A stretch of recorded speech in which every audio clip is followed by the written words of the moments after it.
as we grow, as the Most High make us stronger, our blood becomes stronger. And I was speaking about this while I was visiting another country, and I always mention this when we talk about blood.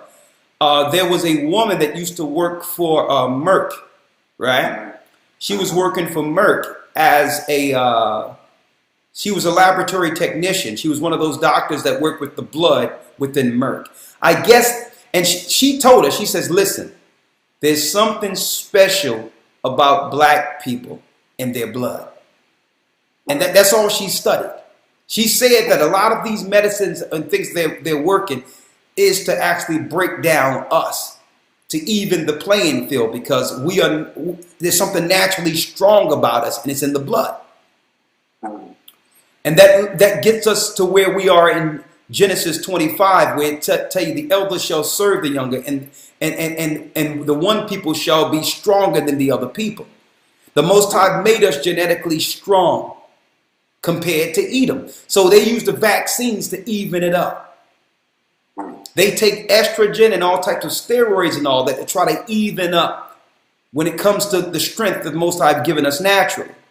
So they try to dumb us down and destroy us while they pump themselves up.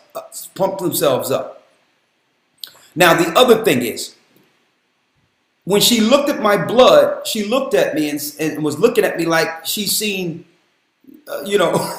like she's seen an alien or something.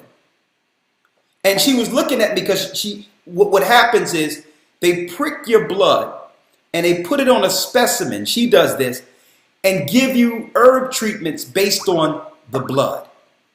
So I was intrigued with this particular type of science. I've never seen anything like this before. So I asked her, I'm like, you looked at me when you put my blood there. What's going on there? She says, it's just different. She says, I've never seen anyone with blood that's like this, as far as your people, because a lot of poisons are amongst your people, right? And then she says, only thing you would need to do is, she says, there's no parasites or nothing in your blood. She says, the only thing you would need to do is just drink more water. That's it. And you're fine, right? So when everyone left, I went and spoke to her personally. I'm like, how did you know that I need water? Because I was the type of person back in the past where I used to drink juice and stuff like that, but I didn't drink a lot of water. Unless it was some flavor in it, I didn't want it. So I was intrigued with how she knew I needed water. Well, she says, I'm like, what is this science you're dealing with here? You're just looking into a microscope. She says, she used to call me Ricard. She says, Ricard, it's quite simple. When light is shined on the blood knows someone is looking at it. Blood is alive for a specific amount of time before it dies off. When it dries, it's dead. But as long as it's in liquid form, it's a living organism.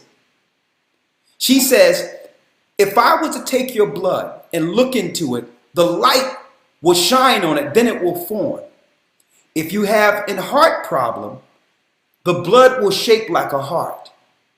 If you have a kidney or liver problem, the blood will shape like that organ. If you have an artery problem, the blood will break up like veins, so that I'll know that you would probably need some herbs that can clear your arteries.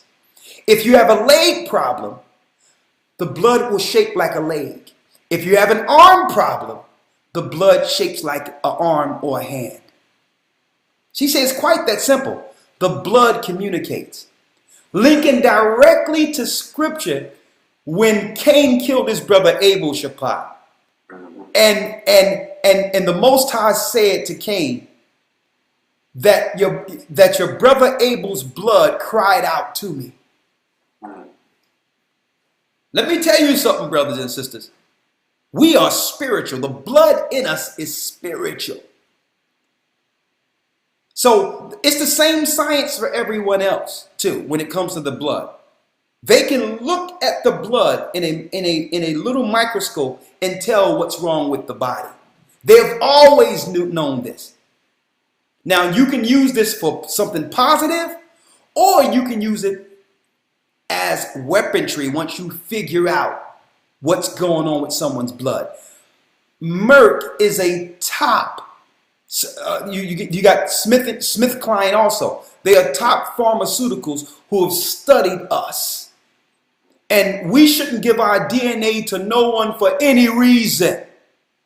They will never use it for righteousness. Not only that, for her doing this, she was wanted by the government and was in prison for giving out information and helping people with that science. She was imprisoned for helping people with that science. Now check that out, brothers and sisters. Don't fall for these feel-good commercials out there that say, don't you want to know your ancestry?